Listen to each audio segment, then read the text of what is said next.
اسلام نے حلال کھانے کا حکم دیتے ہوئے حرام کھانے سے منع کیا ہے اور ایسے جانور کا گوشت استعمال کرنے کا حکم دیا گیا ہے جسے اسلامی طریقے سے ذبح کیا گیا ہو۔ مگر غیر مسلم لوگ نہ صرف حرام گوشت استعمال کرتے ہیں بلکہ اسلام کے اس حکم کے متعلق مچھلی کی مثال پیش کرتے ہوئے یہ سوال بھی اٹھاتے ہیں کہ اسے ذبح نہیں کیا جاتا، پھر یہ حلال کیسے ہوئی؟ سائنسدانوں نے غیر مسلموں کے اس سب سے بڑے سوال کا جواب دے دیا ہے اور ایسی حقیقت بیان کر دی ہے کہ آپ جان کر بے اختیار سبحان اللہ کہہ اٹھیں گے۔ اللہ تعالیٰ نے دنیا میں موجود ہر چیز بہترین انداز میں بنائی ہے اور ایسا ہی معاملہ مچھلی کے ساتھ بھی ہے۔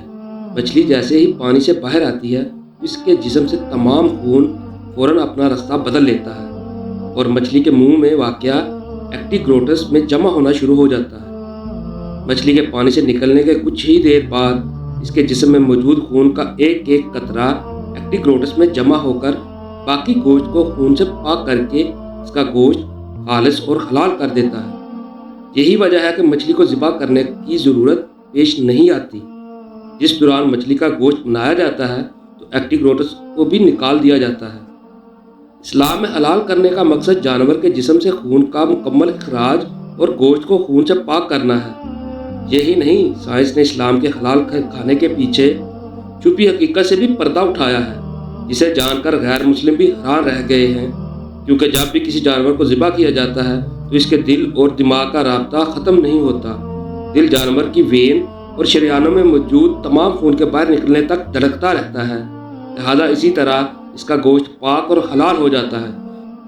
جبکہ دوسری جانب کسی جانور کو غیر اسلامی طریقے یعنی جھٹکے وغیرہ کے ذریعے ہلاک کیا جاتا ہے تو اس کا دل دھڑکنا فوراً بند کر دیتا ہے اور یوں جسم سے خون کا اخراج نہیں ہو پاتا۔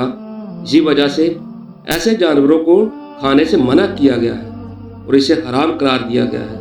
حالیہ سائنسدانوں کا ماننا ہے کہ مختلف قسم کے سنگین بیماریاں پیدا کرنے والے جراثیم اور بیکٹیریاز کو بڑھنے کے لیے خون سب سے بہترین چیز ہے، لہذا جب کسی جانور کے جسم سے خون مکمل طور پر خارج نہیں ہوتا تو یہ گوشت کو ہی خراب کر دیتا ہے اور اس میں کسی نہ کسی طرح خون کے ذرات رہ جاتے ہیں، لہذا انسان جب ایسے گوشت کو کھاتے ہیں تو نہایت پیچیدہ بیماریوں کا شکار ہو جاتے ہیں۔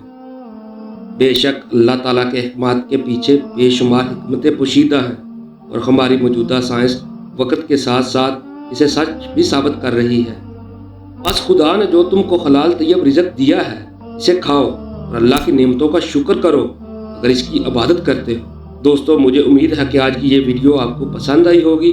میں ملوں گا آپ سے ایک نئی ویڈیو میں، تب تک کے لیے اپنا اور اس چینل کا ڈھیر سا خیال رکھیں۔ اللہ حافظ۔